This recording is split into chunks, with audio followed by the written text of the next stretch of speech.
بسم الله الرحمن الرحيم الحمد لله الذي أنزل على عبده الكتاب ولم يجعل له عوجا قيما لينذر بأسا شديدا من لدنه ويبشر المؤمنين الذين يعملون الصالحات أن لهم أجرا حسنا ماكثين فيه أبدا وينذر الذين قالوا اتخذ الله ولدا ما لهم به من علم ولا لآبائهم كبرت كلمة تخرج من أفواههم إن يقولون إلا كذبا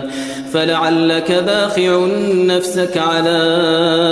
آثارهم إن لم يؤمنوا بهذا الحديث أسفا إنا جعلنا ما على الأرض زينة لها لنبلوهم أيهم أحسن عملا وإنا لجاعلون ما عليها صعيدا